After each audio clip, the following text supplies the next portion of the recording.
Hello everyone, welcome to this quickly scripted and mostly unedited video. Now my May vacation is behind me, I have less time to make videos, so I figured I'd do a quick one until I get more time. Inspired by the 3x3s that are rampant in anime culture right now, and specifically by this Neo-Otaku podcast that I linked in the description, I decided to make my own webcomic 3x3. It might be the first webcomic 3x3 ever made, so that would be pretty cool.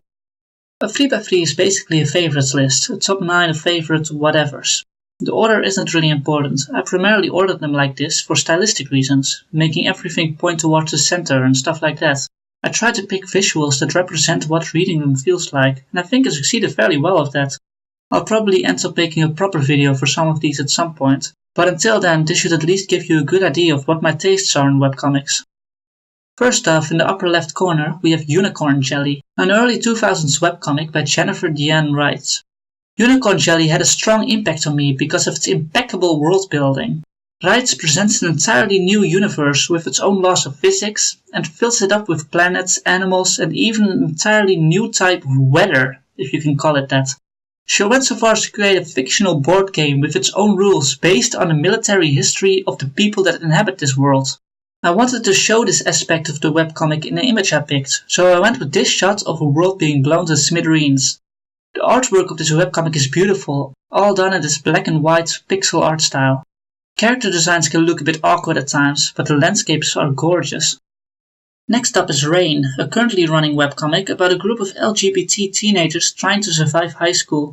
The story, written and drawn by Jocelyn Samara, follows the transgender girl Rain, who joins a new high school in a new town, makes friends there, and generally has to navigate her life. This webcomic presents the difficulties LGBT people face fairly well, showing how important social acceptance is for the mental health of these characters. It is particularly important for me because I am significantly involved with its fan community. Also, Rain has a non-binary character in it, so that immediately makes it an instant win for me. Homestop by Andrew Hussey barely needs any introduction anymore, as it has been hard to miss in the past 8 years. I do believe that Homestop is one of the best works of the 21st century, to the point where I literally made a blog analyzing every single sentence in it. It has complex characters, a lot of interesting themes that are presented really well, great music and animation, and revolutionary writing. I don't recommend it any higher than other stuff on this list, because Homestop is notoriously difficult to get into and it requires an immense amount of time investment. However, it is just really important to me. The first item on the second row is Kid Radd by Dan Miller, a webcomic with a somewhat similar format to Homestop, but predating it by about 5 years. It has a turbomedia style to it, uses clip art graphics, and the scale of its story eventually blows completely out of proportion. Whereas the characters of Homestop try to save universe, this Kid Radd guy you see here is tasked to save the internet.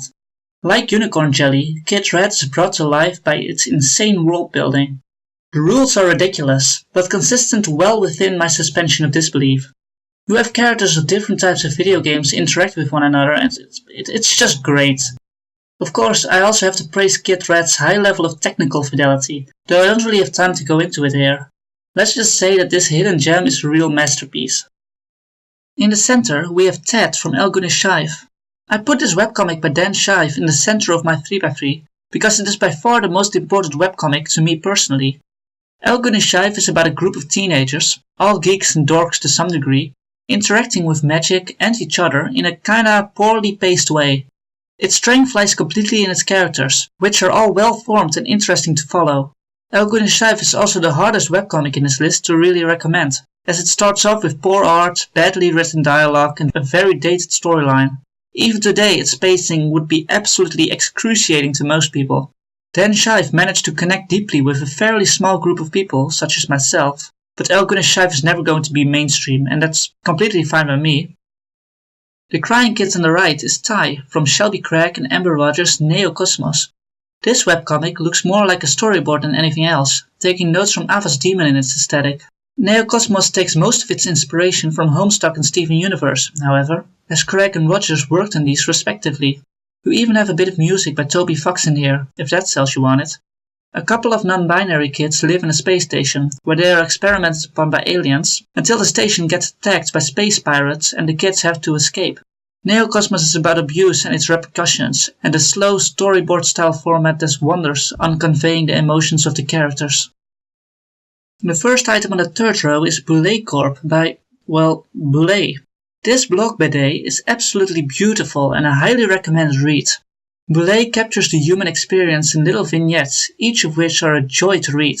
One moment it is about the beauty of the universe, the next Boulé compares his cartooning to being a medieval barbarian slaying dragons. His artwork is both varied and instantly recognizable. Boulé Corp is likely the best in its genre, and I really hope to do a proper video on it sometime. Center bottom we have Cucumber Quest by Gigi Digi. This lovely adventure of bunny people is just a lot of fun. It has a bit of a Zelda feel to it, as the characters go from one fantastical island to the next in order to collect the signatures of various princesses. Besides being very cute, Cucumber Quest is also very beautiful, as Gigi Digi changes her art style a lot to keep readers on their toes. Be sure to read Gigi Digi's Infinite Canvas webcomic Lady of the Shard as well, you really won't regret it. Last but not least, we have Fluffernutters, an adorable and short webcomic by Sarah White. Though it is definitely of the smallest scale of everything on here, just telling cute little stories about White's childhood, it is just such a delight to try and relate to.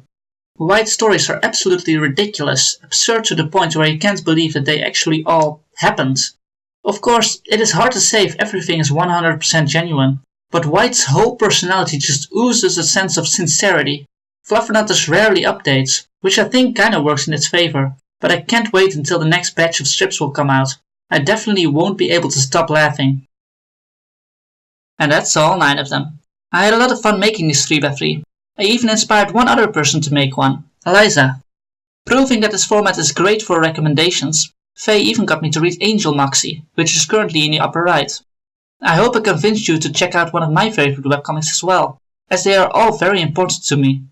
It would also be amazing if other people would create webcomic 3x3s. Be sure to send them to me if you do.